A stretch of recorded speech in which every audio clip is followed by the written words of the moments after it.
This episode of the Better Two podcast is brought to you by Kitty Mystic and DM Needham, author of My Days with the Dark Muse, as well as Love is Worth Waiting For.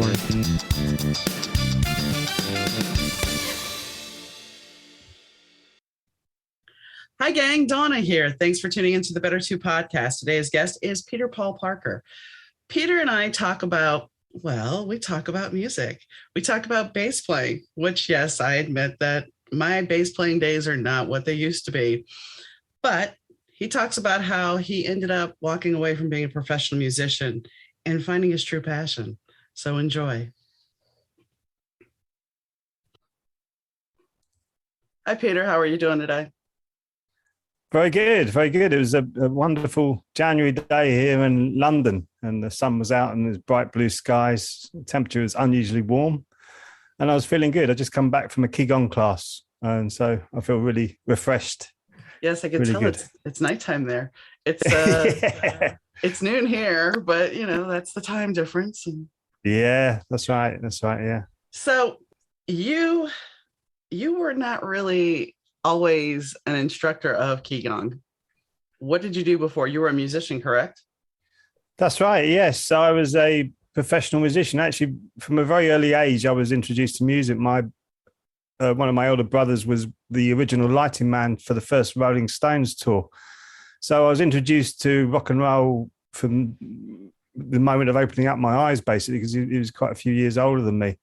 And I was always fascinated by music. And I had quite a traumatic childhood, but I got into music at about the age of 19, 20. But I had a good education, so I'd done a lot of studying, and I was expected to get a good job. I got the good job, and I thought, I can't do this anymore, so I decided to become a musician.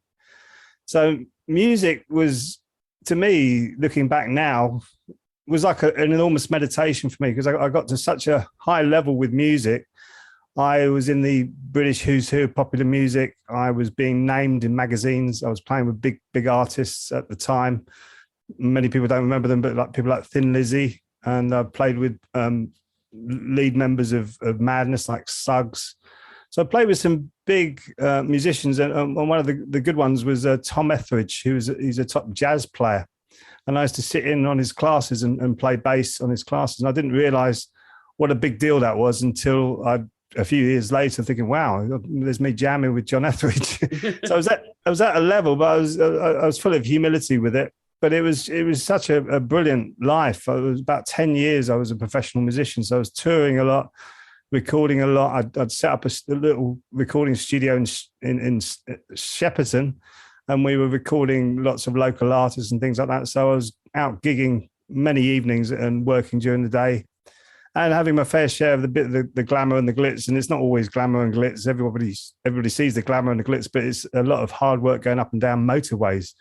But I loved it because it was away from that corporate world that I'd broken out of, and I'd just gone into my sort of right brain fantasy world of when I was a young boy, thinking I want to be a rock star, and I was kind of living the life, and it didn't really sort of sink in until it started to fade after about 10 years, because rock music was everywhere when I was playing. It was like the immersion of like Aerosmith were getting to their heights, and Guns N' Roses were getting to their heights. I was still a young boy then. And I just coming off the back of that, and everybody was growing their hair long, and everybody was rocking out in every pub, in every corner in England. I think it's probably the same in America. And it was brilliant because you could literally make a living out of gigging. And there was gigs everywhere. Everybody was in demand for bass players. I decided to be a bass player because I thought, yeah, this is what I want to do. This is great, because you're like a diplomat in the band, because you're actually working with the drummer, but because you're melodic as well, you're working with the other instruments in the band. So I loved that position, and it was the rock, because my name being Peter, it's kind of signifies the rock, as it were. And it was great. I loved it. And unfortunately, as the music technology changed, I was really resistant to that, actually, which is what part of this conversation is all about, is about my resistance to it, was resisting the technology coming in, because we used to use these big washing machine type recording equipment. And I loved it because it's all analog, and you had to play it, and you had to play it right. all the way through. There was no, well, you could jump in, you could cut in if you had a good engineer with you, but they'd like you to get it all fresh and out in one go and leave the mistakes in. It was all organic and wonderful. And then the digital started to take over, where you could go into each nuance and start to fiddle about with each note to make sure everything's perfectly in tune. And then you cut the notes up and you do something what you call quantize, where it all shrinks the notes into position so it all sounds like it's in perfect timing. And if you listen back to some of the old records, if you put a metronome onto them now, the timing's all over the place, and you listen to it now, it's all dead straight. So there's less organic feel to music in today's world. Be a good thing, a bad thing, that's really up to the listener. But to me, it was like breaking away from tradition. But gradually, I broke that preconception down and started to embrace the new technology. And I wrote an album called Anahata, which was my last professional music endeavor, as it were. And it was about my sort of awakening as a human being. And Anahata in Sanskrit means unstruck, sound unstruck, an unstruck chord. And it's philosophical sort of meaning to it. And I released that with New World Music. They signed the album, released it for me. And the day of the release, I just Googled it on, because I was excited, obviously. Yeah, got my record out. And I Googled it and I saw it being downloaded on loads of free sites and things like that. I thought, I can't do this anymore. And then I tried one more time with a rock band where the lead singer was like a mixture between Bon Scott and Tina Turner. She had just the most terrific voice. And we had a fantastic drummer in Hawkwind. He was one of Hawkwind's old drummers. So the rhythm section was really, really kicking it. But the guitarist should have been someone like Jimmy Page, if you know about rock music. Yeah. And he wasn't. And I said to the band at that point, I said, no, we need to sharpen the guitars up. And sure enough, management interest came along because of her. And they started saying, well, we want the image right. We're not worried about the music, but the management says they want to get the melodies right and get the music flowing. Because if you listen to Led Zeppelin and all the great bands, you've got these wonderful melodies flowing through, just four people making this sound. We weren't doing it. We had the power and the top half. The vocals were brilliant. The rhythm section was brilliant, but there was something lacking in it. And as soon as they were saying to me, you got to get the image right, I'm going, well, the image is right. I look like, even now, today, I still look like a rock bass player. So what's talking about get the image right? It all started to become a bit pretentious. And actually, the band before that, I was signed to a record label called Mercury Records, quite a big label at the time. Yeah. And we were just about to release a single, and we were touring. We had a planned tour for Europe, planned tour in the UK as well. And the night before the release of the single, it was all pulled. There was an altercation between one of the A&R men and one of the girl singers. And I don't know what it is to this day, but I realized that it's all kind of phony, because it was 3 weeks later on one of the big soaps in England, the single was on the radio in the pub. So it was like they were pushing it. It was really quite prominent sort of part placement in the pub. And I just thought, this is all just set up now. It's all contrived. It's not really about the music. And that kind of broke my heart a little bit, because I'm thinking, I love music. I want to play music and perform music, and I still do. I was singing today actually out in one of the community centres I go to, but it kind of made me disillusioned about the whole business side of it, because my passion really was just to play music, be a musician, and I hated all the politics and all the business side of it, because it always ended in arguments and, I did a bit more on that song, I want a more bigger cut and things like that. So I've always tried to be in bands where you just split everything fairly. And okay, if someone's writing the songs, then they take the writer's royalty, but everything else should be kind of split. But it gets really complicated, band politics and things like that. And I don't miss that at all. Don't miss that one little bit. But I do miss the camaraderie of being in a band in that respect, because you're like family traveling. Right. But that was brilliant time of my life. If you could imagine partying for 10 years when you've got the stamina for it. I can, and I have a friend that is English, and he was a known percussion player, and he toured with some bigger bands. So we got to hang out, and he he finally has kind of recently settled down. And but he was touring for years, so I understand. I mean, it Yeah. gets, if you enjoy it and it's part of your life, you're gonna keep doing it. But the one thing we don't look at, the normal 9 to 5 person thinks, oh well, there's office politics. There's politics everywhere, Oh yeah. Yeah. everywhere. So I guess when the synthetic basses came about, you really just, that must have got your back up back in the 80s when they started doing the synth bass. Yeah. Yeah. Well, it was I think it was remember that song Frankie Goes to Hollywood, Relax. Yep. But it was two tribes. Yeah. So there's you trying to you realize it's a synthesized bass, but you're trying to emulate that as a bass player. And yeah, I could slap and pop and all that kind of business, but I was just thinking it was just becoming so mechanical and robotic and almost mind-numbing, some of it. I mean, yeah, it's great songs still. Some of the music was good, but yeah, it was the end of the bass player in the studio. And even my bass teacher, Rob Burns, he was a big session musician in the 60s. He lost work because of it, because now we got a bass player now, as in the keyboard, so they could just plug it in. And it lost a lot of the heart of music, I think, because if you listen to some of the old Motown tracks, like James Jamerson was my hero, and you hear that movement on the bass underneath everything. Paul McCartney is brilliant at it as well. And some of my favorite bands like The Who or Led Zeppelin, you've got that movement of the bass underneath.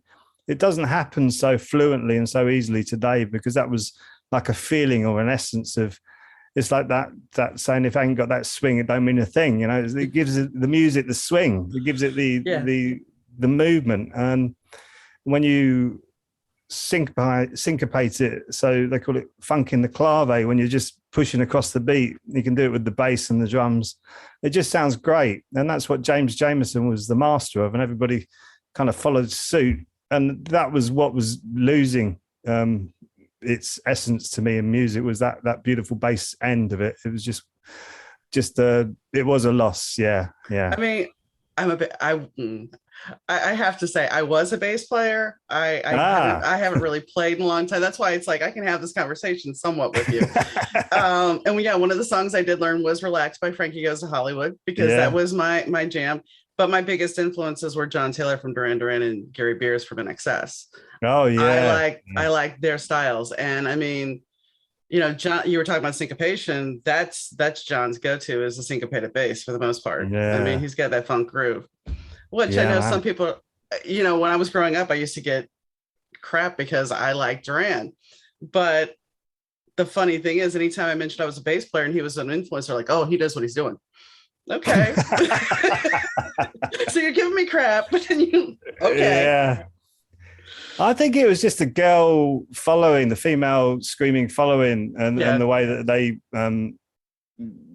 made themselves up, because you actually listen to their songs, and you hear the songs back now today, they still hold up today. They're great songs, great pop songs, and great bass playing. Yeah, fantastic bass playing. Another great bass player from that time was Nick Beggs. Do you remember him from Kajagoogoo? He was phenomenal, and I watched him play a Chapman stick once down the one of the clubs I used to go to, the Kashmir Club, where I used to do some singer-songwriting stuff as well. It was run by Tony he was from the Cutting Crew. Okay. And it was like quite big names down there. I watched Nick Beggs play this. I don't know how he did it. This Chapman stick. It was just that. How's he making that noise? Was that just him? Yeah. Just phenomenal musician. And it was a treat to actually go around and see these people, just in little clubs, not seeing them on the big stage, like 40, 50 people in the audience and chatting to them afterwards and things like that. It was a brilliant experience. Well, you see the real side of them rather than the commercial side. Exactly. There's an intimacy when you're seeing them at a club or a smaller place, because you don't have all the production. I mean, I went to one of the biggest productions in the 80s, which was Live Aid. So I was there for Zeppelin, and I wasn't standing on my own feet because the crush of the crowd, because that was the first time Zeppelin had gotten back together. And the show was great. But the thing is, if you actually listen to Zeppelin, if you go back, I mean, they they actually took their performance off. They did not allow their performance to be released on the DVD set because they were not happy. But when you're in the crowd, it sounded just fine. Yeah. I saw it live and it was a bit wishy-washy. Yeah. My sister-in-law saw them at Shea Stadium, one of their first gigs in America, and she had a recording of it, and the recording wasn't particularly great quality. It was just the immense power that you could just sense from the music coming across from them. Like John Paul Jones and John Bonham as a rhythm section were just phenomenal, and I can see why they wanted them to as a rhythm section, because it was just phenomenal sound. But yeah, I can see Live Aid wasn't the best for sound production. I think Jimmy Page's guitar was all over the place. It was like he had all these effects going on. I remember it, but I imagine live you wouldn't have probably noticed, but recorded it does come across a bit differently. So the two things that stick out as glaring errors, one is from Duran. Simon hit a bum note, and yes, that was heard all around the world. That was in the papers. And Patti LaBelle's mic went out. Okay. We weren't at most of the show. We were down in the crowd, but we actually did have seats. So we went back up to the seats after a certain point, and her mic went out, and you could still hear her clear as a bell. Wow. And that to me was just like, you have a voice that is just amazing if you can pull that off. Yeah. So it was pretty amazing. Good stuff. So, but we're getting off track on talking about music and everything. So you decide, well, before we leave this, because this actually is a timely topic, how upset would you be now? I mean, I know you're still thinking about, you like music and everything, but with Spotify and, all these other avenues where you can put your record out by yourself, but the fact is you're not going to make the money. How does that, it's kind of like you were saying about the free, you're finding your record on free sites and this is disappointing. How would that play off for today? Is that one of the things that keeps you from going back into music, is because there isn't the revenue there? Yeah, that, and whether my songs will, or the music or any soundtracks that I do will actually push. But no, it's not there. I think if you're doing well as a musician, the last time I checked, you're making $5,000 a year. You're doing well as a musician. And I thought, well, I can't actually even eat off of that. It's like very low amounts of money. So it's kind of become a hobbyist sort of thing. And I don't want to be a hobbyist as a musician. I wanted to go all in because I lived music, and that's kind of my personality, which is why I kind of got out of it. I still do it a little bit, as I say, but I don't get time because it just takes up your time. So if you're going to record a track, you've got to whittle it down, and that takes a few days, and then you've got to take it to the studio, and then that takes a few more days, and you've got to demo it, and then you've got to whittle that down, and then within a week, 2 weeks, maybe 3 weeks, you've got a song. And then nobody likes the song. It's just, or somebody might like the song and it might start to get somewhere, which is what the avenue I was going down. And you say, well, yeah, I'm interested. The publishers are interested in signing this song. They want to put it to this artist. And then it goes, and you can only do that so many times, really. And you get like a bucket loads of songs. I had hundreds of songs that I'd written, and it gets to the point where you think, oh, hang on a minute, I've just got to, I can't do this anymore. Because my wife is saying, what do you want to? Yeah. And you get other pressures on you. And what I think is sadly missing about a lot of music today is you have to allow artists to just create. Create. And you see some of them, some artists, I can't name them, but I've come across a few that you really see, you go, wow, you're amazing. I never quite got to that. Wow, people say, wow, you're really good. Why aren't you professional? When they see me in a club and they don't know who I am and I sing. But other people you see and you go, oh my goodness me. And I think what turned me at this point was, I think two essences when I saw a young band who were just like the Faces, Rod Stewart's early band. And I saw the beginnings of their set and I thought, my goodness me, this lot of brilliant. And they had all their funny hair and everything like that. And then they got to the middle of their set and I thought, it was almost like turning the light off. It kind of got really cheesy, and then it got to the end of the set and got really good again. And I made a beeline straight for the lead singer. And I said, well, what are you doing with your stuff? He goes, well, this is the stuff got our record company interest from, was the beginning and the end of our set. But the middle of the set now, we got the producers in, and this is what they're producing for us. Wow. I said, you've lost it. You've lost all of it. You've lost it. And he said, I know. I said, I can't do anything about it. This is what we've been signed to do, and this is what we're going to be releasing. And I thought, wow, they haven't got their power of, they're young boys, and they can't. They're not like people who say, no, this is the music, you either take it or leave it. They're being influenced by that, and I thought that was quite sad. And another one, when I saw somebody singing at the Kashmir Club, just him and his guitar, and it takes a lot to turn me on with a guy just singing his guitar, and if I don't know them. And I sat there, I was mesmerized. He did 3 songs. I was mesmerized by him. I said, you're brilliant. It was absolutely phenomenal. He goes, yeah, but I haven't got a following on YouTube, and the record label wants me to get my following together. And you could tell he was a little bit hopeless on the business side, but his artistic nature was phenomenal. And all he needed was someone to grab hold of him and say, okay, well, you go in the studio here, record me an album, and we'll get it out for you, which is how it used to work. And you could tell that he was just going to be left onto the sidelines. And you think, oh, that's so sad. So sad. But it's the business, that's how it is. I interviewed somebody on my show, I think in season either 1 or 2. He was on The Voice.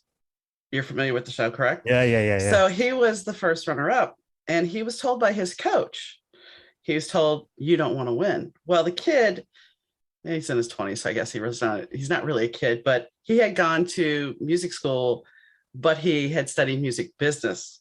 So when his coach tells him, you don't want to do this, he totally understands, because the coach says, well, if you do this, they're going to control you. They're going to control what you do and how they're going to create your image.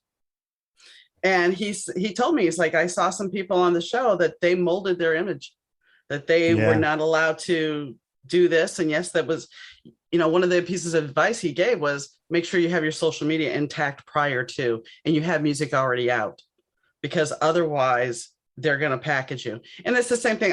I've been told, I'm a writer, and I've been told by my friends, one day you're going to get a book deal. And I often now go, I don't know that I want a book deal. While it would be great, I'm still going to have to market my book. Secondly, they're going to tell me what I can and cannot put in my book. And, I like my creativity to be my creativity. I don't want to be told you can do this. Now, if they want to give me a contract for a separate series, sure.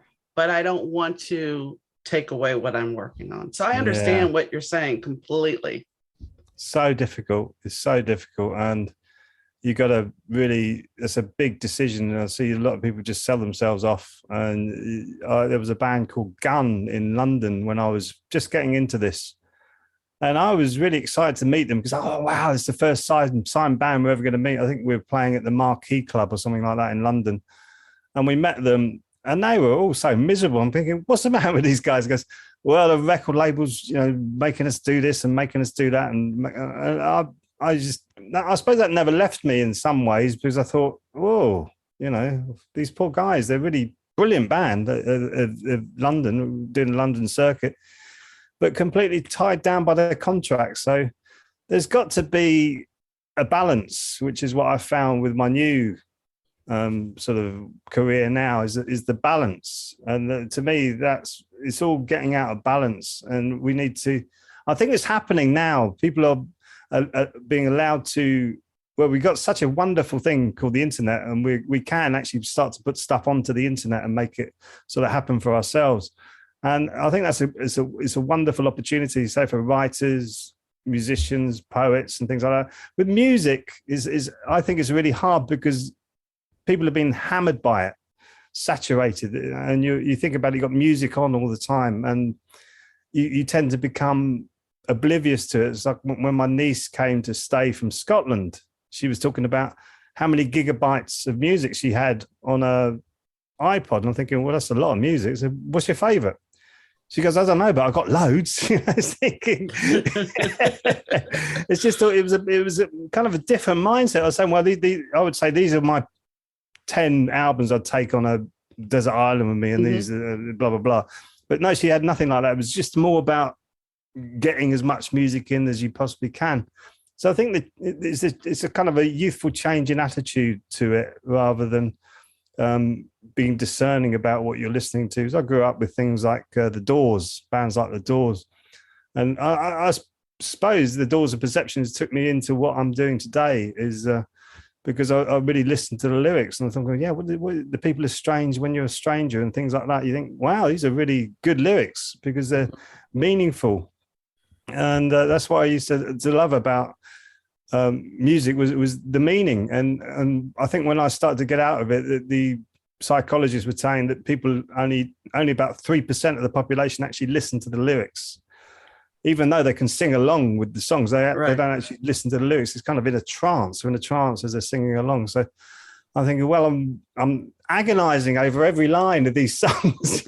Well, yeah, I was talking to an artist last night, and I brought up Morrissey. He was younger than me, so he had no idea who Morrissey of the Smiths were.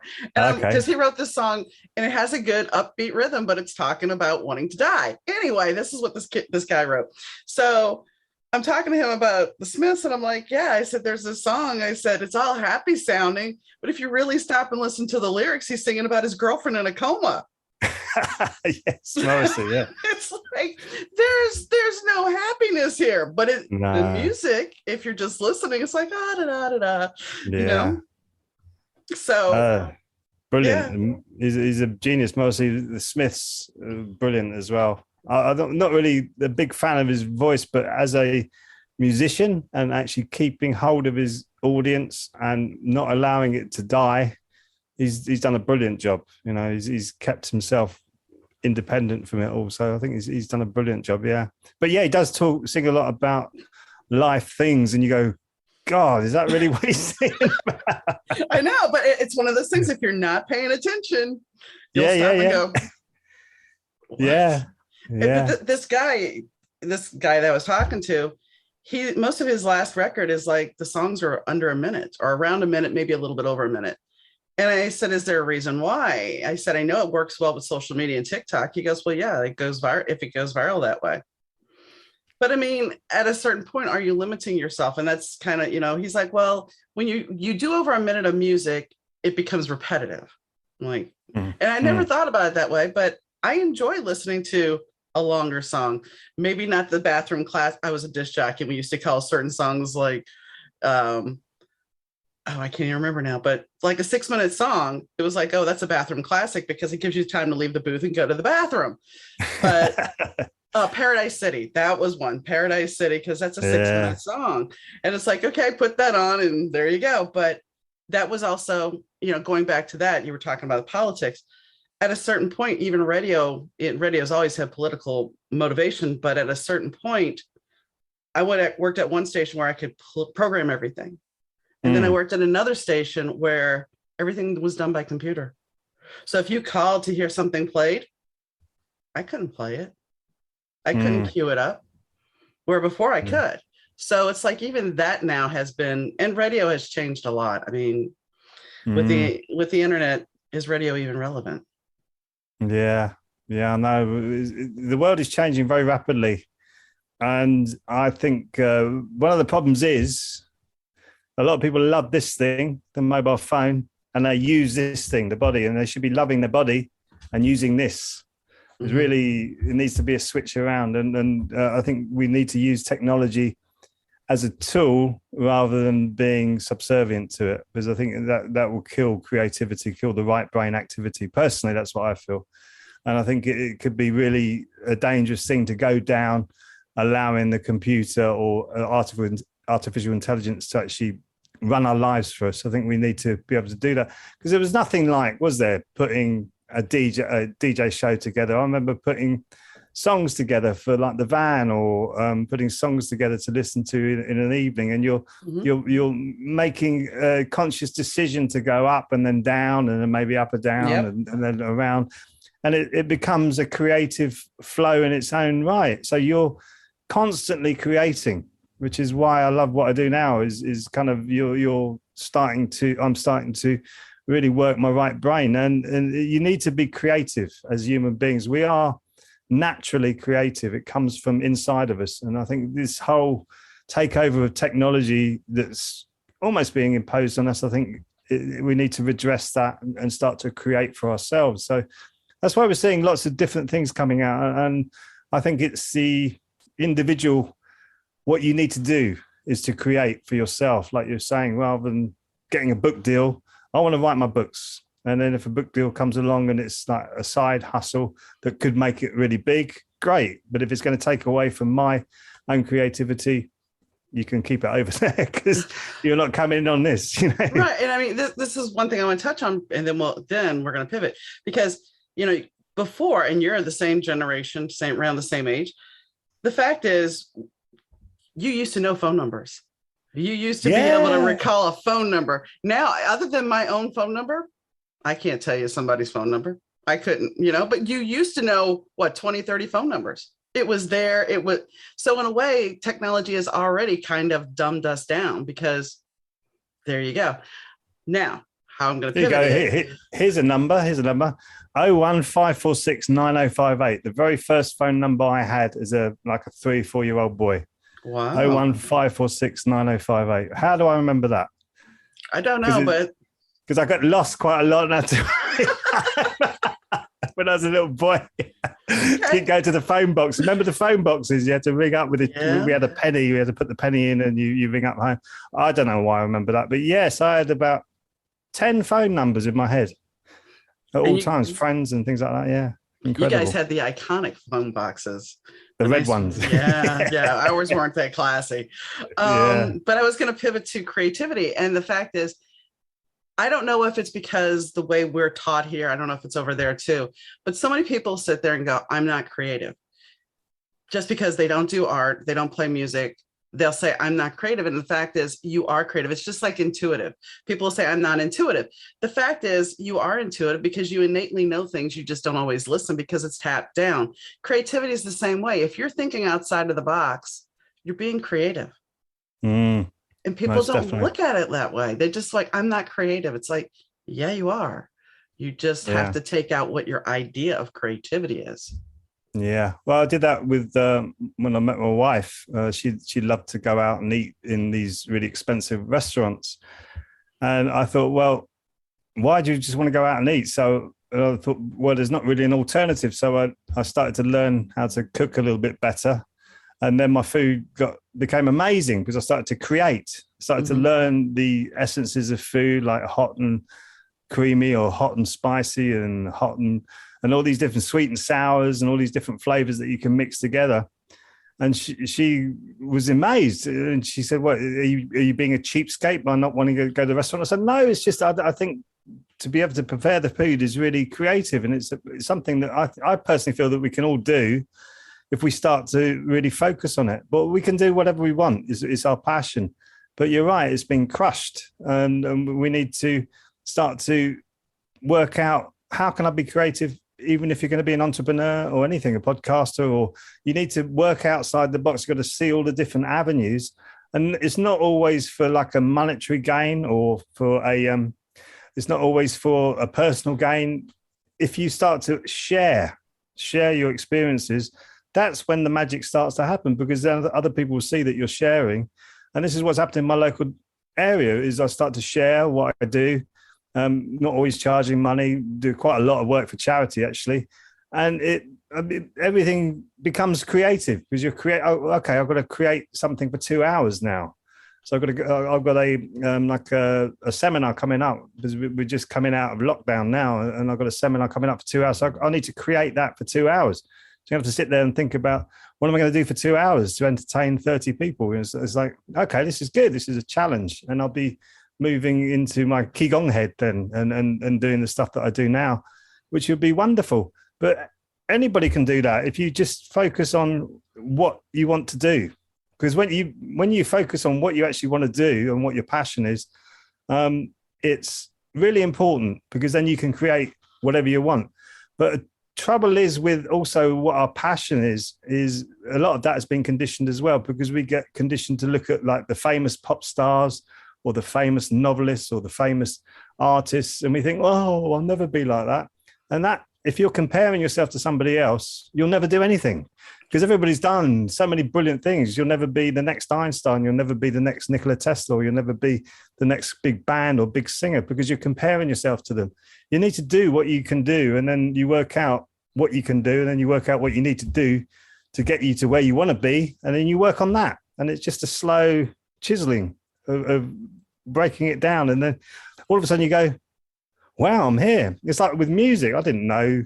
I mean, when you get in, like on the television and you get recognized in the supermarket, you go, wow, I got recognized in the supermarket this morning. It's like, you don't think about it. You're not thinking about, well, I'm becoming famous or anything like that. It's just you're chiseling away at it, chiseling away. And that's how it works. It's not the end destination. It's actually what you're doing now is the most important thing. And it's a lot of people now been conditioned. They want to hang out at the finish line, but a lot of people don't want to run the race. And the fun is in running the race. When you get to the end with the finish line, you look back and you go, well, that's when you die, so you finished. Yeah. So it's running the race. And a lot of people don't want to get involved with running the race because it's work, but that's what I'm saying about your passion should be your work and your work should be your passion. There's nothing wrong with being passionate about your work. And that's what I am, really passionate about what I do. Always have been. I was very passionate about music. Now I'm passionate about like the meditation and the Ki Gong that I do now. But that was a hard change. I mean, that was giving up being a musician and, hi, my name's Peter, I'm a musician. That was always, whenever I met people. And the first day I said, well, hi, I'm Peter. It was a really sad day. Really sad day. And I thought, oh, this is such a big choice to let that all go. And it's actually quite emotional for me. I can feel the emotions in me. And you go, okay, you've made that choice now. But to do that, it was a bit like giving up smoking for me. It just took months and months and months and months and months and even maybe a year of preparation for that moment to go, okay, that's done. I'm done. That's it.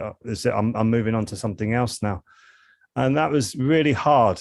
I mean, one of the hardest choices I've ever made in my life, to say I'm no longer a professional musician, because I wasn't. And look, I still had royalties coming in. I still got royalties coming in today, albeit very small ones. And I just had to let it go. And to let it go took a lot of strength and stamina to find what to want to do next. And it was that transition period that made it a little bit easier, because I just started to get into Ki Gong, which is like an energy workout practice, because I'm really into the mind, body, spirit arena. And I was just pushing that in my local center, as it were. And my teachers asked me to go and teach at an old people's home.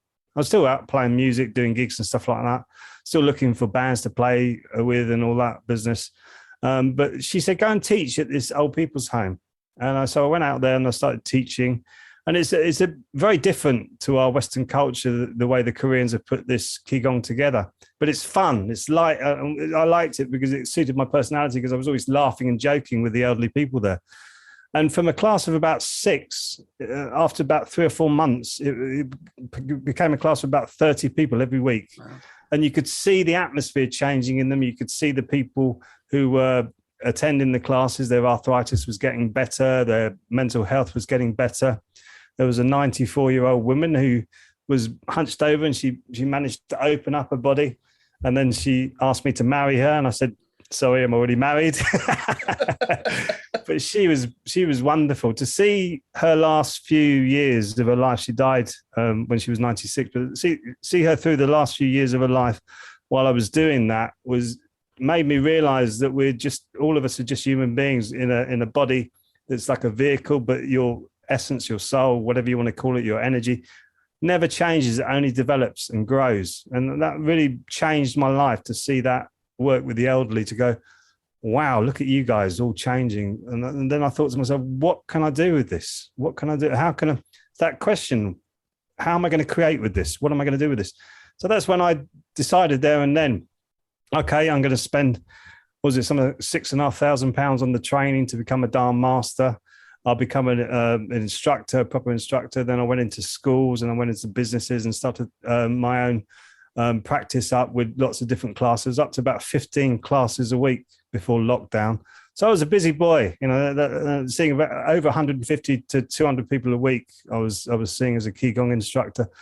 So it was a bit like the music business in the respect that I was seeing lots of people in front of me again, but it was a different type of thing, because playing music in front of thousands of people, you kind of get lost. It's just a sea of people. When you get it down to a smaller audience, like a group of friends, that's when it becomes nerve-wracking. Yeah. Oh my goodness me, I know all these people. But it was much the same thing of being in front of people and being able to express myself creatively, but it was a different feel. It felt more meaningful, or it felt like the beginnings of my music career, when it felt like it was meaningful when you were playing music to people who were actually listening to the lyrics and really going, wow, I really got what you're saying in that song.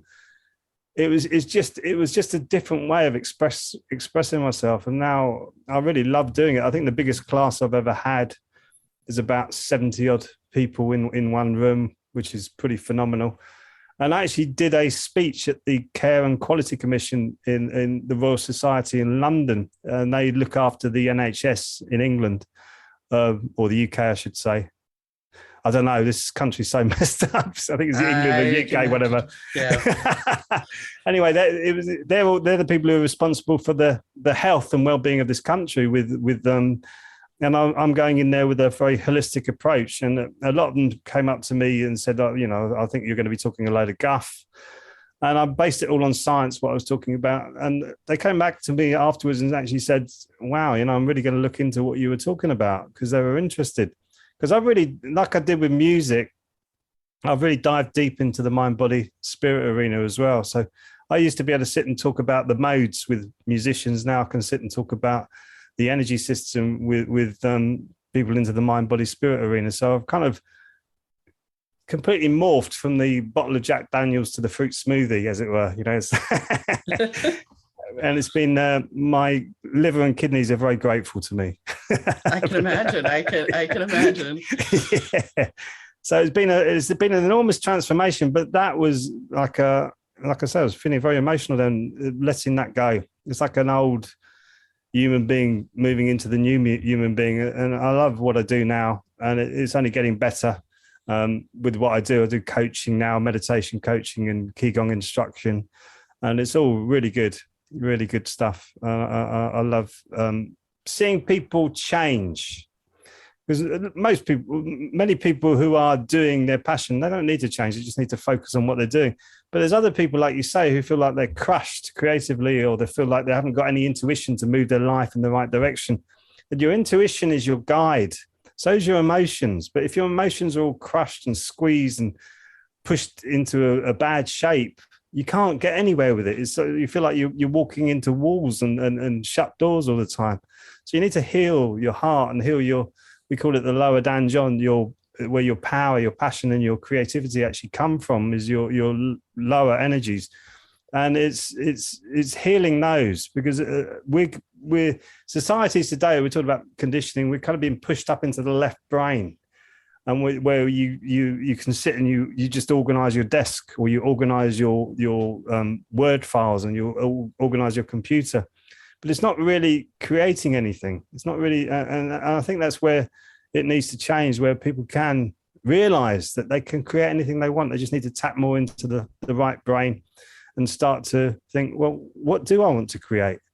It's like my wife's brilliant. She tries anything. She goes, she sees someone do something on the TV like croquet, and she goes, "Oh, I'm going to give that a go." And then she is making bracelets, or she's making, these bracelets. She made. I was like a jewelry advert when she first started getting into jewelry. Oh my goodness, I didn't used to wear it at all.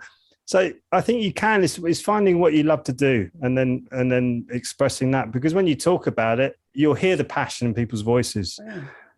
When you talk about what you love to do. So I think it's just finding that. And then you become interesting. Is interesting. Your life becomes interesting for yourself. So you're not living your life for somebody else. And that's where the problem is, when you look at famous people and you want to be famous, but you don't know what you want to be famous for. You're not living your life. You're living their life, as it were. And you need to live your own life. And that's what we need to do, is express ourselves. And I would say, at the end of this diatribe, very quickly, one smile to somebody who's having a really bad day could actually change their life and go and change the life of somebody else's, and then somebody else and somebody else. So it's just that one smile can do that. And when we really get that inside of us, to think, yeah, I could just give that person one smile, you can change their life. You could stop them from doing something really stupid. Yeah. Because they could be thinking, oh my goodness me, the world is so bad, everything's really rubbish, it's all falling apart. And you give them one smile, go, have a great day, and really sincerely mean it. You can really change their world for that. And I think that's where we've started to get a little bit negative as human beings, and we need to turn that around to make it positive. Well, back to your diatribe for a second. There's several things I can unpack here. First is, you're looking at the celebrity thinking, well, they got it made. They have everything in the world. But the truth is, are they really in charge of their own life? Are they really doing what they want to do? Or are they listening to people direct them and push them? You need to go here. You need to go there. This is what you need to do.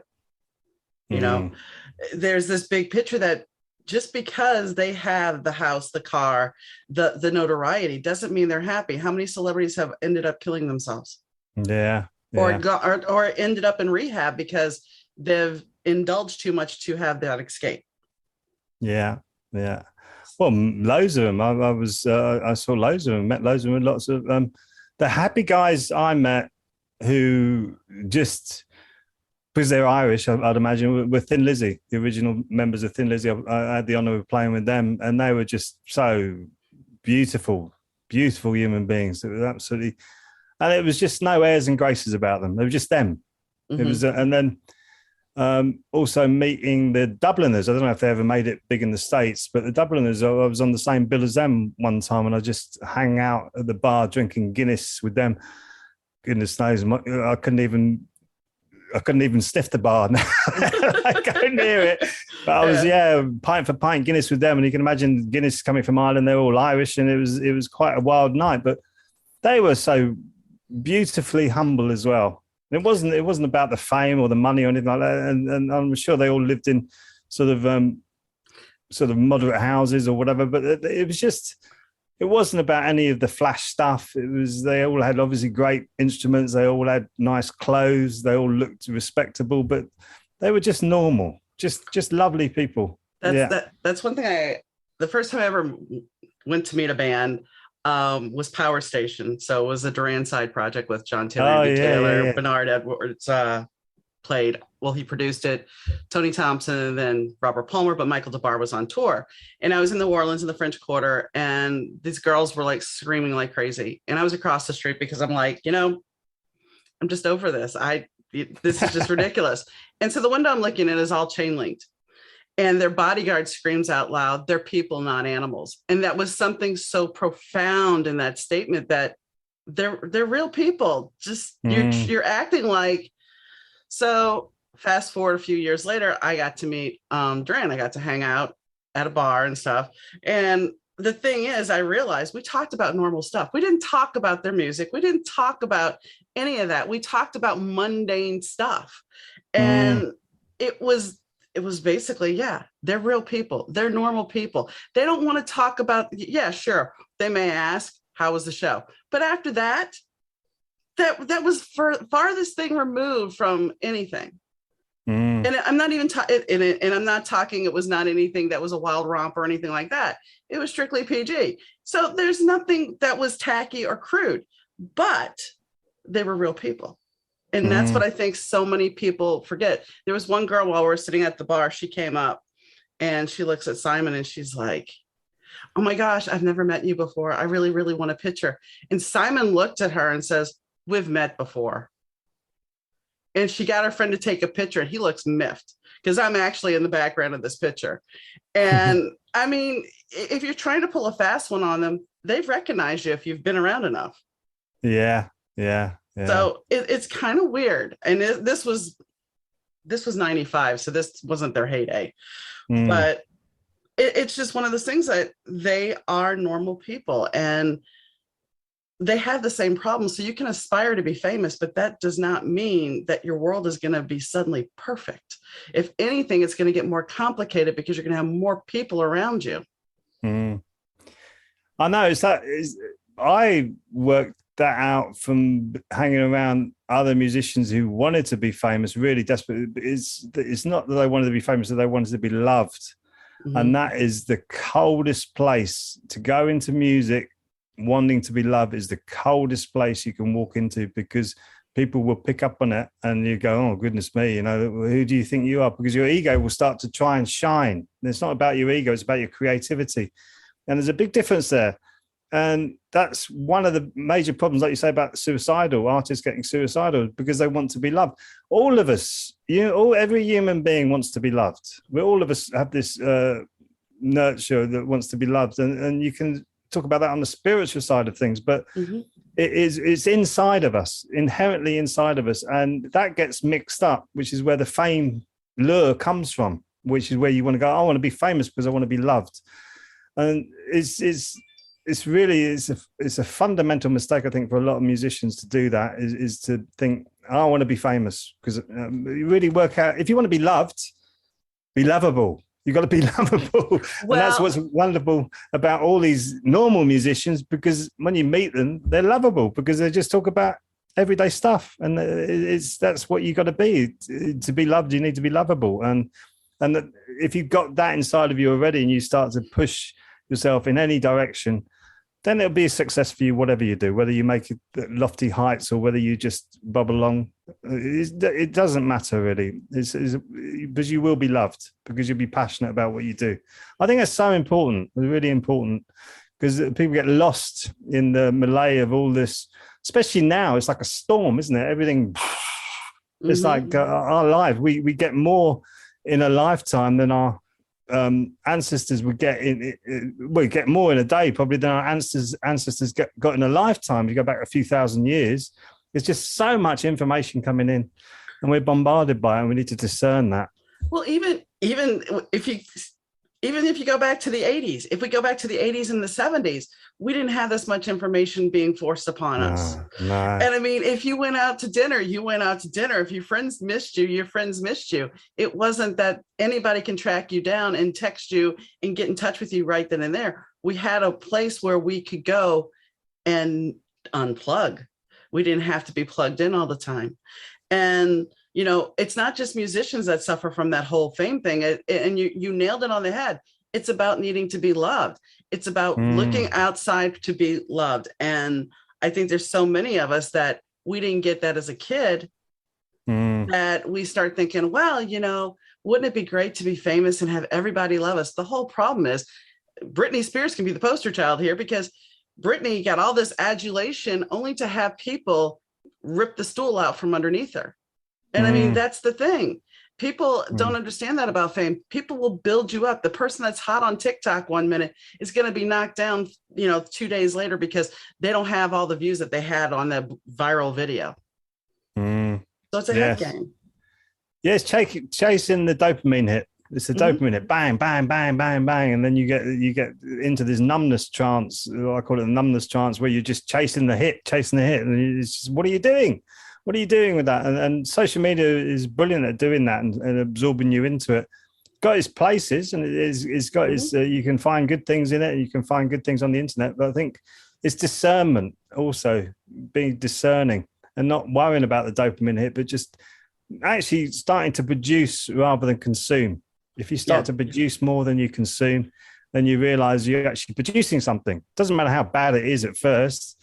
First time I started writing songs, oh my goodness me, it was atrocious. And then it got better very quickly, because I couldn't stand the faces that people would listen to my songs go, oh, yeah, this is nice.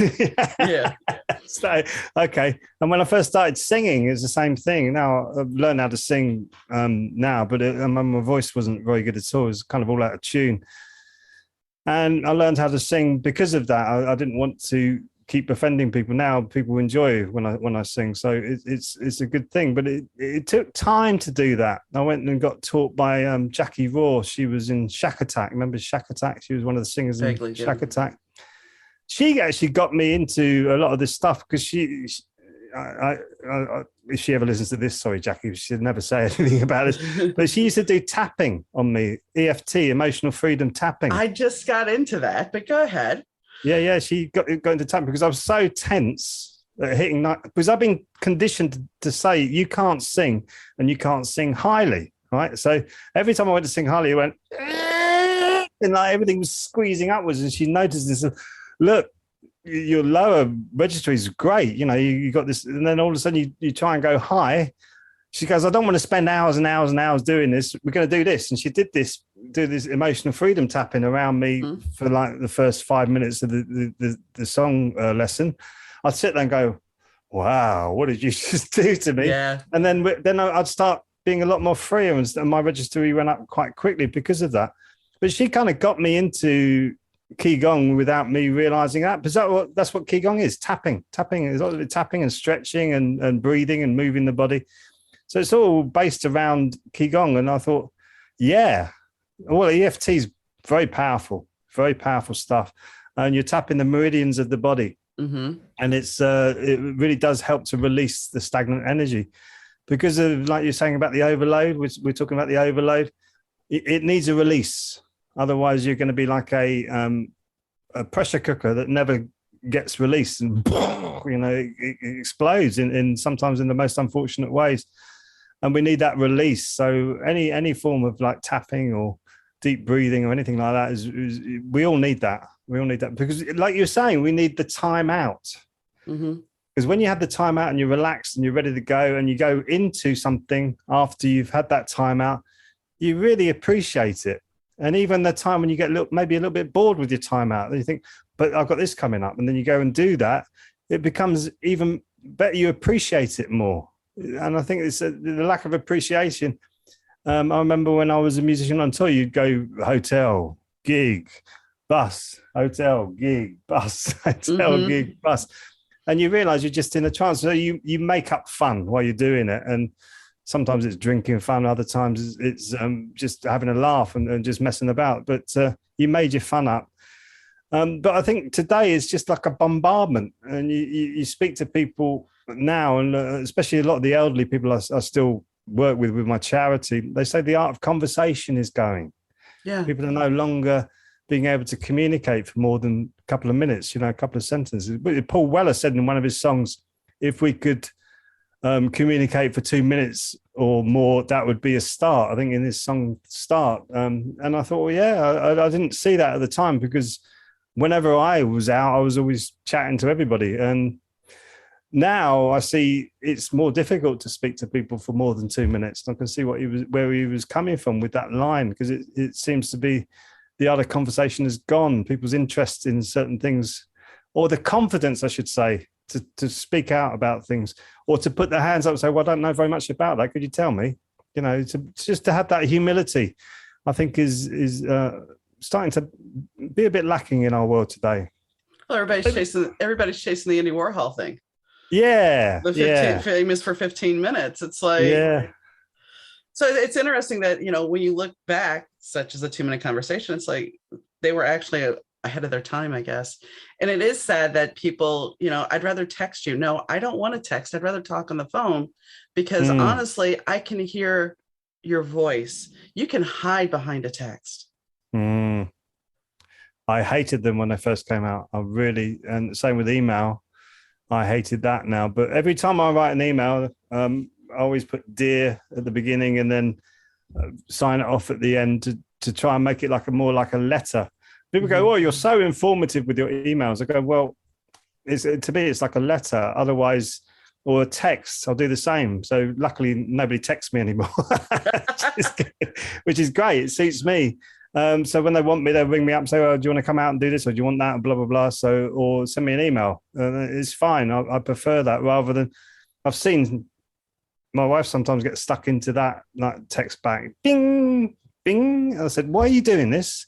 She goes, well, I said, well, just pick the phone up and speak to her. Stop this back and forth. And so it's slowed down on her phone. She rings people up regularly now. So it's a lot better. But yeah, it's not really communicating properly. You don't get the influence of people's voices. You can misread what's coming at you with an email, and it could cause grief and problems and all this kind of stuff. It's kind of one step removed from reality, which is why I think there's a big problem with people being ferocious ferocious about other people because they're sitting behind a keyboard rather than being in front of their face. And that's like a psychosis. That's a psychotic problem. And that needs to be examined as well, because it's not good. Not good attacks on people. Well, it's like one author had said that she got a 1-star review. And it's the 1-star review in her book because, well, the person didn't like the genre that the book was written in. She didn't read the book. She just didn't like the genre it was written in. Why would you even waste the time because you feel empowered by doing this? But I want to, before we end this, I wanted to talk to you. So what made you get into meditation? My trauma. I had a very traumatic childhood when I was young, and my mother and father died when I was very young. This is why I kind of got into music, because I found it soothing. But meditation was when I first went to, we had a mind, body, spirit show with my wife, and she wanted to get this Curlian photography. I don't know if you've ever seen it with the auras, and hers was this beautiful gold and red, really wonderful. Mine was all this blue and purple esoteric-y type stuff, which is kind of what I was into at that time. And she wasn't happy with that, but she wanted the moody blue sort of music artistic one. Yeah. She didn't like this beautiful sort of Mother Earth type thing. So we walked around the corner and she got it taken again outside of this Korean stall. And I started talking to the woman and talking, oh, my music career is fading, blah, blah, blah, which is how I got into Ki Gong. And then when I got into Ki Gong, I realized it was a moving meditation. And I realized, because I was so stressed and anxious, didn't know what I was going to do. I hadn't decided not to be a musician at that time. And I realized just focusing on my body and my breath at that moment in time, everything just disappeared. And I don't sit there in silent meditation, because I think meditation is such a big word. If you think about meditation, it's lots of different Eastern practices put into that one word. And meditation just means to think deeply about something.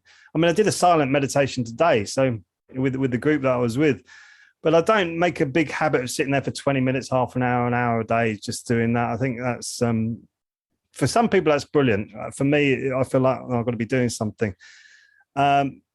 But I do it when I'm doing classes and things like that. But that's what got me into it, is realizing that all my stress and anxiety and even the trauma started to disappear inside of me. So I can sit and do silent meditations. I'm going to go and do one actually after this conversation. So we're going to go and do a meditation. But I love sound meditation. And sound meditation is using your voice. Everybody knows the Om, but you can actually meditate on certain areas of the body and use your voice. And you actually start, when you get good at it, you start to vibrate certain areas of the body. And they call it your chakra system.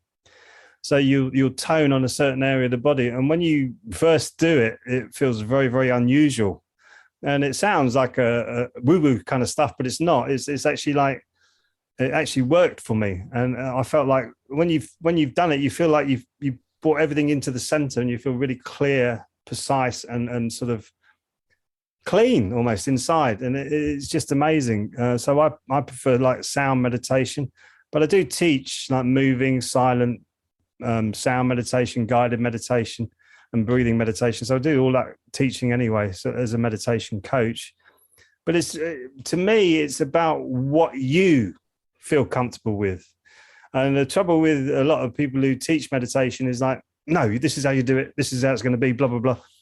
And I do like a coaching thing where I do all the different types of meditations and rituals and the mantras and everything like that I've learned. And I go, this is everything. You're gonna know everything about this. You're gonna go everything about the quantum world, how the quantum world works, how the physical world works, and how the quantum world actually creates the physical world, and all this kind of stuff. You're going to learn all of this, and then you find the meditation that works for you, and you can do it anywhere you want. And that's what I love about it, because it's such an open field and an open goal that you, like you say, the tapping. If you are 100% focused on your tapping while you're doing it, that's a meditation. So it's like it's an enormous field, and we get again hooked up on it's got to be like this, got to be like, no, it hasn't got to be like anything. You can be like whatever you want it to be. And that's what I love about it, is it's open and it's free and it's creative, and you can create whatever you want from it. So I mean, I've created some of my own guided meditations, but I don't like guiding people so much with meditations, because then they become reliant on me or what I've recorded. I want you to be able to, as a coach, I'd want you to be able to do it for yourself. So if you think, oh, okay, I've got 5 minutes here, what can I do? I'm going to meditate on how I can create a beautiful dinner tonight, something like that. That's what kind of got me into it, was realizing that it stopped stress and anxiety. And then I really went deep into it with a lot of readings, and I go to readings of the Vedic scripts, which are very ancient Indian texts. And I do sing actually Sanskrit songs, which are very early human language songs now, as mantras and things like that. And it just makes me feel great. And I'll finish with this little diatribe with this. We had a problem with our neighbours. They're really loud, and they think having a party is turning their music up as loud as they possibly can, shouting at each other for 12 hours. That's what they think a really raging party is. I think we should have come to some of the parties I went to. They were a lot better than that. Anyway, I just I walked up the garden one day when they were really at the height of their sort of racket, and I sang this one mantra, as a Jai Matakali. It was just up and down, and I know I wasn't trying to impress them or anything, but I was just singing it and wishing for peace to happen in the neighborhood.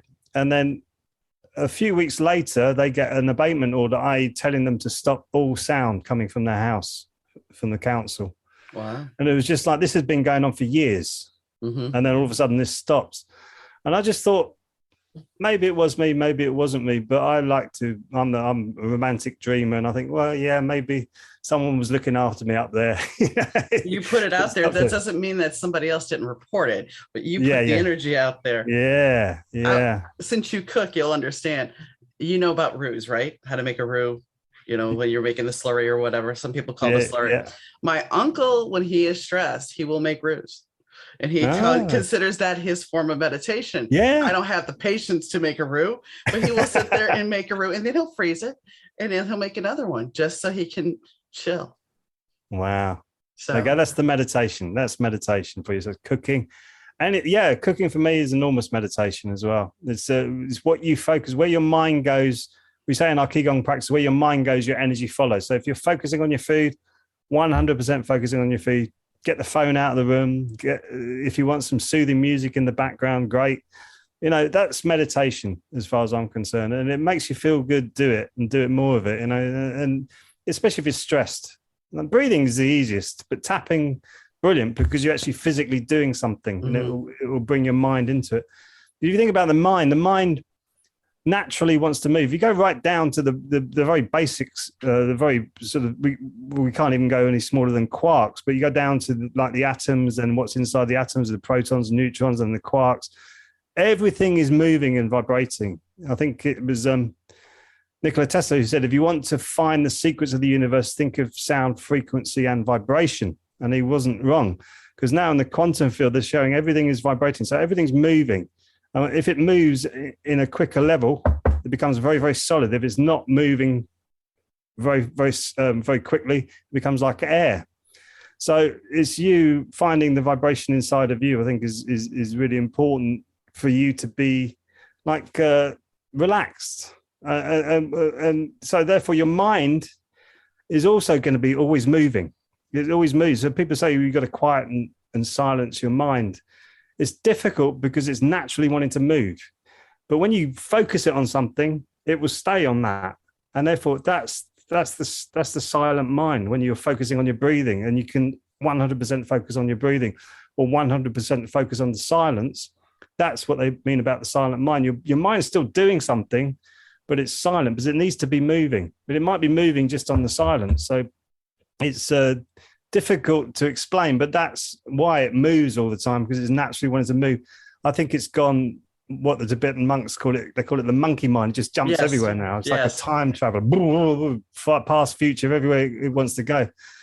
Now, I think it's starting to calm down, and a lot of people I'm meeting, obviously, want to get into meditation and mindfulness and Qigong and things like that. So there seems to be a bigger movement towards that, which I think is great, because it means you'll live a better life. And at the end of the day, it's your life, and you need to live a good one. Everyone who's listening to this needs to live a good life and really focus on that. Really focus on living a good life.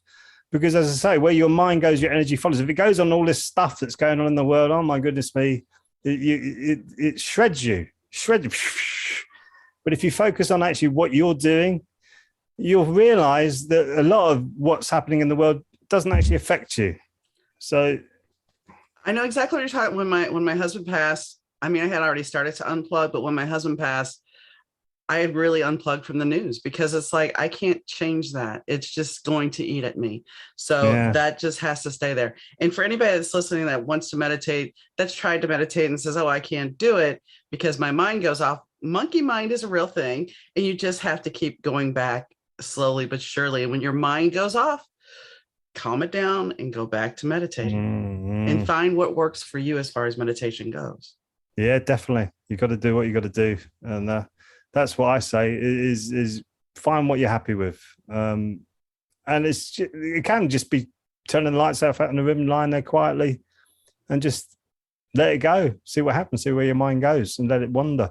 And it's getting into that wonderful state of being not asleep and not awake. When you can find that state when you're lying there, that's when you can really create like lucid dreams and things like that. You can have endless amounts of fun if you can get into that state. But I think so many people are so stressed now, they don't get into that state very often. But if you can, that's a wonderful place to do, especially in the mornings. In the mornings is a brilliant way of finding your intention for your life. Is just you're in that sort of half awake, half asleep state.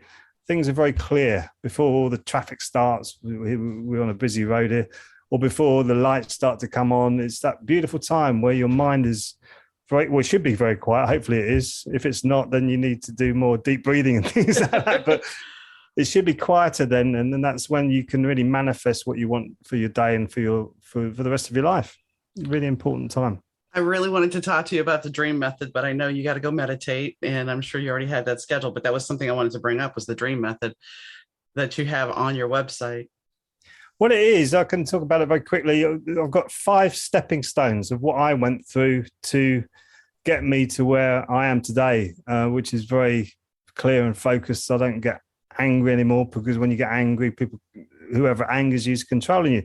The dream method is really for people who've got emotional scars, maybe from the past, or they're really suffering from traumatic experiences.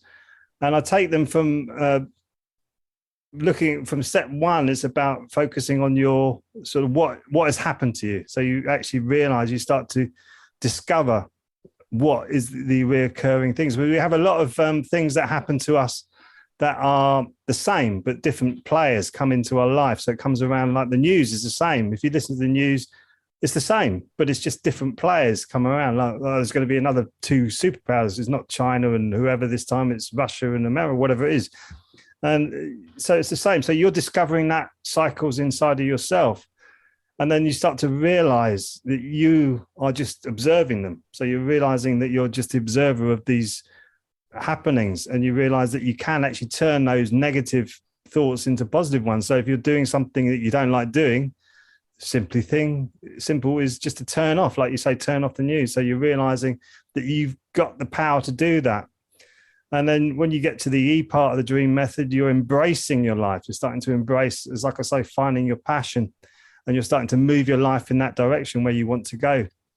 And then you start to actualize that. So you've got to this point, and it could even be writing a book at this point, because you've gone through all these different things, and all these different things that you've been through will help other people, which is what we were talking about earlier, is don't matter how many people, just try and help other people. So that's what you start to actualize. And the M is making this practice your own. So you've learned all these different meditation and mindfulness techniques, and you just can master it. You're mastering your own life, and you're starting to say, okay, I'm more discerning now. I'm starting to do this. And the people that have been through it, you see the changes and you go, oh my goodness me, this is what I love to do. I love to do it. So really, but it's basically, I'm doing coaching on it. I coach all the way through the dream method. It's about a 12-week course. And it's, I keep it reasonable. I don't work with everybody. You have to go through a call to speak with me first to do it. to make sure that you're the right fit to do this, because it means you've got to do it for yourself. Right. Because I haven't got the magic pill. I can't say I wish I had. Well, in fact, I don't wish I had, because I think you got to do the work. You got to do the work. It's like when I want to be a musician, I spent 8 hours a day for about a year practicing my bass guitar to make sure that I never failed an audition. The only way I was going to fail those auditions was on my personality, which could, because I was quite sparky then, that was a big possibility. So I tried to keep my mouth shut until I got the gig. But it's like mastering and making it your own. So you've got to do the work, do the practice, and it goes alongside my Bright Beings Academy school, which is about Ki Gong, which is a lot cheaper method to do, where you can just get involved with it. The online classes I do, the reason I've taken them online is because I can see more people, basically. So, but that's the dream method. Dream method came up through my experience. I just looked at how I got from that position of being that really stressed out musician, thinking, what am I going to do with my life, to where I am now, which is thinking, I know exactly what I'm doing in my life, and I want to help other people do that for themselves as well.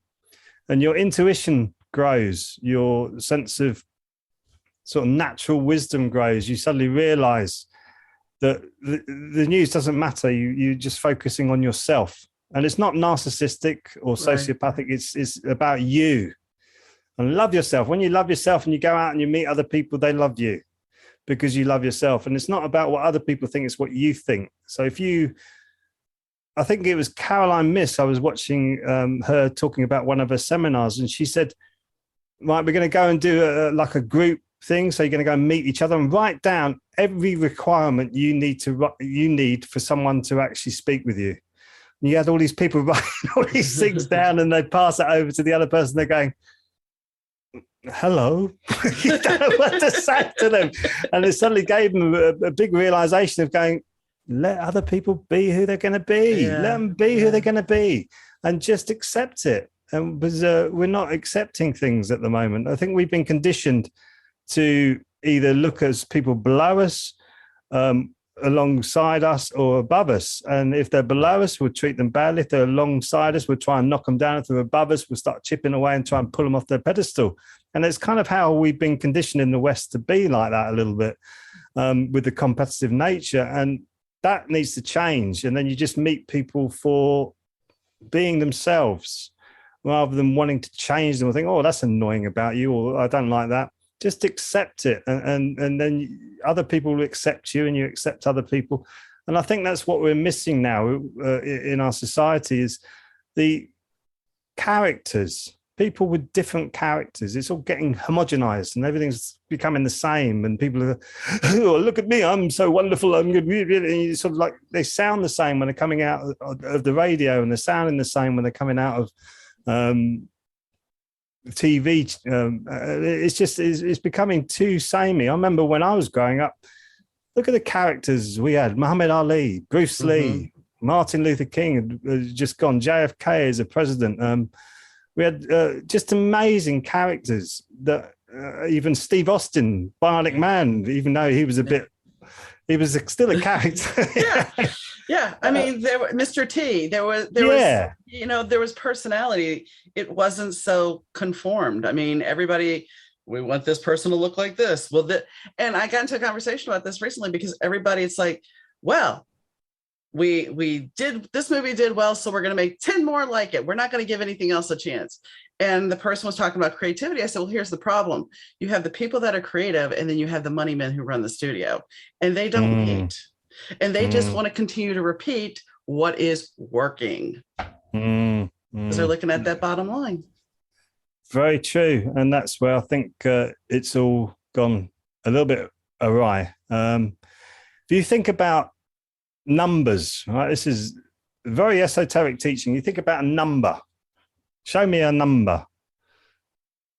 Okay. Just show me a number. Not the symbol of a number or what a number represents, but show me a number. I'm thinking of one. You can think of a number? I've got one. What number? Oh, yeah, but can you show it to me? Can you show me the number? 5. That was 5 fingers. Mm-hmm. But the number, what's the number? Where's the number 5? I'll give you the number 5. Not that you can see it because of all the light. That's the symbol. That's the symbol of a number 5. All right. Well, then tell me what I'm doing wrong, please, sir. You're not doing anything wrong. There's no such thing as the number 5. It's a representation of 5 things. It's the same as money. Same as money. I have said many a times that money is just a numbers game because there's nothing backing it. Especially now, the fiat currency is unbelievable what they've done. But it's there's nothing there. It's an exchange of energy, which I think it's good if it's done in the right way. Exchange of energy is all really good, but it doesn't actually exist. Not like this. This is a microphone. You can see the microphone, but this is one microphone, but you can't see the number 1, but you can see that there's one microphone. So there's no one. There's no one. Then you go back to the value of it. So you can tell me that microphone's worth 100 pounds, but is it really worth that? And I go back to when my in-laws bought their first house, they paid $17,000. When they sold that house, they paid $70,000. Did anything in that house change? It's inflation. Exactly. Why did it inflate? Is that my better than that? My friend's mother bought a beautiful house on the river in Shepperton, really prime real estate, for I think it was £2,000. I think £2,000 to £3,000. She sold it for £750,000. Wow. I mean, this is when she was working, I think, for McDonald's on their advertising account, and she lost £100,000 in her bank account. She asked her son to come and find it. I was thinking, a different world to me, but it's like that's the kind of woman she was. But that's how much inflation has happened. I remember when I was young, we used to take glass bottles to our newsagents to get the refund on it, and we'd save our 17 pence to buy a little Matchbox car, and we treasured that little car. I treasured it, and I had all these little cars that I'd saved all these little 17 pences up to buy these cars. And the shopkeeper had this wonderful brown coat on. It was all just boxes there, and I used to buy. And he goes, you saved up again, Peter. Here you go. You've been saving up. I'll save this one for you. And it was just like a lovely interaction. It felt like it was worth something. Now all I'm seeing is like digits on the screen coming in and out, and it's like it doesn't mean anything to me. It's like when I first started as a musician, it was all cash. Yeah, cash. When I first started my first job, it was all cash in hand, and it was like there were bits of paper, but it meant something because you take that bit of the paper, especially as in my early days as a musician, you take it to the pub. You get all these bits of paper with a sore head the next day, and it's like but it doesn't really exist. It's the energy that you put in. I think that's where we're going now as a society. It's the energy you get in. That's when you get the energy back. And that energy can come back in the form of money. It can come back in the form of money, or it can come back in other ways. So, but I think we'll see. I want to go back to your story about the bringing the bottles in. Well, now we drop them in our bucket by the house. Then we take it to the curb, and they take it away. But instead of us getting paid for it, we're paying them to take it. It's a great business if you can get it. Yeah, I mean, how'd that work out? How'd that switch? I mean, we used to be able to take things in and get paid for it, but now we're paying them. It's like, how'd this happen? It's going a bit wrong, isn't it? I want to work. I'm trying to work out, and I've been asking actually people in my local council when it became from the local council to the local authority. I mean, it's a very interesting switch. I don't know if they're called authorities in they call them your local authorities, but over here they call them local authorities. And the word authority to me means somebody who knows what they're doing. And you go into our councils, they don't know what they're doing. I've gone to one city council meeting here, and it's a small town, and it didn't seem like everybody knew what they were doing. It's like, oh, we get an extra $200 a month to do this, so we're here. Oh my goodness. That's how but we had my town has this whole story of, we had a big company, Motorola, come in, build a big facility, and then right before the collapse. So they built this big facility, promised the town they were going to do all this, and then collapsed. Well, then the Ponzi scheme guy comes in and buys the building after it started to deteriorate, and then it gets sold again, and then we have another problem, and now it's sold again, but by this point the power's been shut off in the building for over 10 years and everything else. So it's like, Oh, now the town's going, okay, so what are we going to do with this? That was part of our tax structure, so now let's give it to the homeowners. my goodness me. So, but anyway, we're digressing. I love talking with you. I was going to ask you, how hard did you get picked on a lot with Peter Paul Parker? I mean, Peter Parker, yes. yeah, Spider-Man. Yeah, I put the Paul in because of the Peter Parker. Well, yeah, it was Spider-Man, but remember Thunderbirds? Okay, yeah. Parker, I think his first, I looked it up. I did find somewhere that his first name was Peter. Okay. And also we had Sir Peter Parker, who was the chairman of British Rail while I was growing up in school.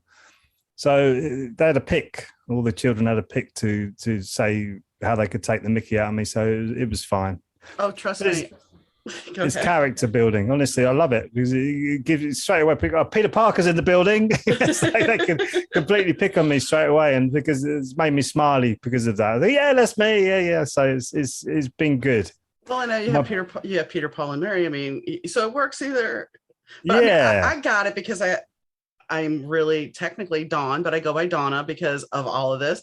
I had Tony, Orlando, and Dawn. So I used to get, hey, where's Tony? Delta Dawn. And then when Dawn dishwashing soap came out, that was really the nail in the head, because it was like, oh, so you take grease out of the way. yeah. No. So anyway, I digress. I think we've covered everything. Is there anything that I haven't covered with you that you want to mention? No, if people want to get a hold of me, they can get me at my website. I've got two websites. The Dream Methods is peterpaulparker.com. And you can contact me via the website for anything else, peterpaulparker.co.uk. I'm always happy to hear from people. I'm very easy to find. You just Google that and it tends to come up at the top. There's not many. I think there's another musician called Peter Paul Parker.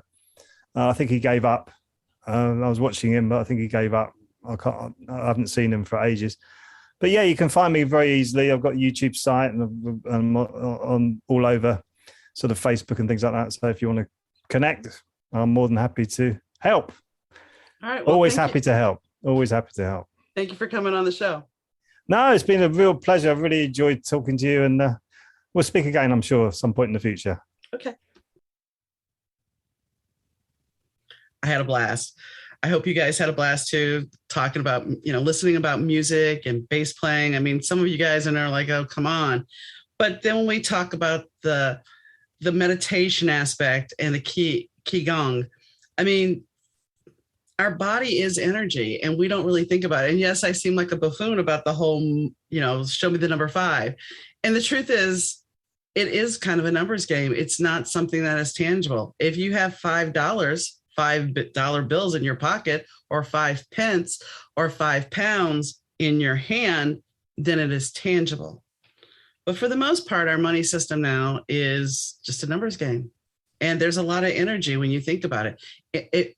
It can go back, and we didn't even touch on this, but if you think about the Matrix, I mean, that is a lot of code and it's a lot of energy. There's energy in code. It takes electricity to run code, and it takes electricity to run computers, which is all energy, and to do wire transfers. And yes, I'm getting off on a tangent, but I hope you guys, I think if you learn about tapping, I started tapping after talking to my guest, Michelle Clark. I had a couple of other people mention it. Here we are. It's being reinforced again. And I started doing it, and it is kind of freeing. It is kind of nice. And I would recommend trying it. It's not going to hurt you. And it's a way to meditate, because I don't always have the best intentions when I meditate. My mind does do monkey mind. So if you're trying to meditate and you can't find a way to do it, try tapping, try cooking, try doing something that you can focus on solely. And I'm not saying scroll through TikTok, because you're not focusing. So find a way to focus, shut all the noise out, even if it's like staring at the lava lamp. Do whatever it takes to find your focus, because then you're going to clear yourself. And I do know what he's talking about, chakra alignment. When I was taking my intuition class a long time ago, I used to do the chakra balancing. Every class we started, we did chakra balancing and clearing. And there is some power in there. There is some power that is just freeing. So try today or tomorrow, but try soon to find a way to meditate and free yourself, because there's too much trauma and stress that we go through on a daily basis that we keep bottled up. And we do, like you said, need to release the pressure cooker.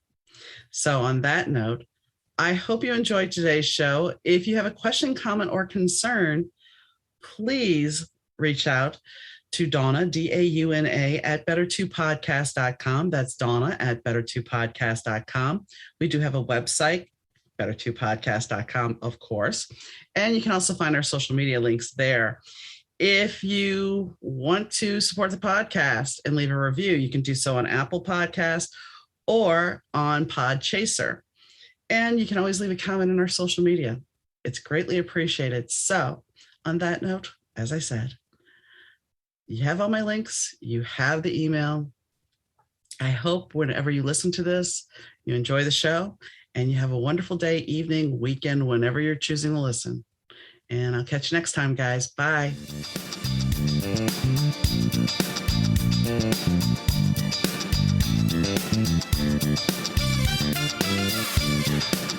The Better 2 podcast is mixed, edited, and produced by Rich Zai of Third Ear Audio Productions.